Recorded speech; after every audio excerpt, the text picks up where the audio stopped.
પંચમહાલ જિલ્લાના ઘોગંબા, ગોધરા અને દાહોદ જિલ્લાના દેવગઢ બારિયાના અમુક ગામોને વિભાજિત કરીને નવો તાલુકો ગુંદી બનાવવામાં આવે એવી ત્યાંના ધારાસભ્ય, કાલોલના ધારાસભ્ય શ્રી ફતેહસિંહ ચૌહાણ દ્વારા માંગ કરવામાં આવી છે અને એ દિશામાં જિલ્લાના વહીવટી તંત્ર દ્વારા તજવીજ હાથ ધરવામાં આવી છે.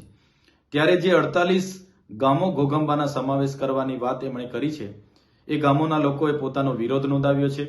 ત્યાંના આદિવાસી યુવા સમિતિ દ્વારા છેક રાષ્ટ્રપતિ સુધીની રજૂઆતો એમણે કરી છે. ત્યારે એમની રજૂઆતો અમે પણ સાંભળી છે અને યોગ્ય છે. ત્યારે અમારું એમને સમર્થન છે અને અમે એમની સાથે છે. ઘોગંબા વિસ્તાર એ આદિવાસી વસ્તી ધરાવતો વિસ્તાર છે. ત્યાં અનુસૂચિ 5 લાગુ છે. બંધારણના આર્ટિકલ 244(1) મુજબ એની પેટા કલમ 13 ક અંતર્ગત આ અનુસૂચિત ક્ષેત્ર, અનુસૂચિત જનજાતિ માટે પંચાયતથી લઈને તમામ બેઠકો રિઝર્વ હોય છે. ત્યારે નવા તાલુકા અસ્તિત્વમાં આવવાથી આ રિઝર્વેશન અને અનુસૂચિત જનજાતિને મળેલા અધિકારોનું હનન થશે.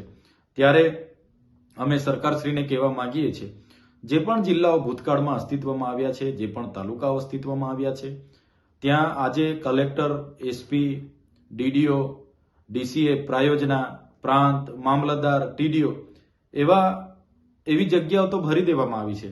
પણ જે લોકોના કામ માટે, વહીવટી કામ માટેની જગ્યાઓ ફૂલ ભરવામાં આવે છે, પણ પ્રજાના કામ માટેની જગ્યાઓ, મદદનીશ કમિશનર હોય, આશ્રમશાળા અધિકારી હોય, તકેદારી અધિકારી હોય, જિલ્લા આયોજન અધિકારી હોય કે ડીઆરડીની હોય કે નીચે જે પણ જગ્યાઓ છે, આજે પણ 3-3, 4-4 જિલ્લાના ચાર્જમાં એક જ અધિકારી ચલાવી રહ્યા છે. શિક્ષકોની માંગ આ વિસ્તારોમાં છે, કોલેજોમાં પ્રોફેસરોની માંગ છે, દવાખાનાઓમાં ડોક્ટરોની માંગ છે અને બધી જ કચેરીઓ આજે કરાર આધારિત કર્મચારીઓના ભરોસે ચાલે છે.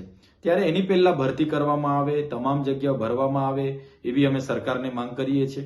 અને જે પણ ઘોગંબા લોકોની વિરોધ છે, એ વિરોધ યોગ્ય છે અને એ ગુંદી તાલુકામાં એમને સમાવેશ કરવામાં નહીં આવે એ અમે માંગ કરીએ છીએ. આવનારા દિવસોમાં એમની રજૂઆતને અમે ગ્રાઉન્ડથી લઈને, સડકથી લઈને સદન સુધી, માન્ય રાજ્યપાલ અને માન્ય રાષ્ટ્રપતિ સુધી પહોંચાડવા માટે અમે આદિવાસી યુવા સમિતિ અને ઘોગંબાના લોકો સાથે છે.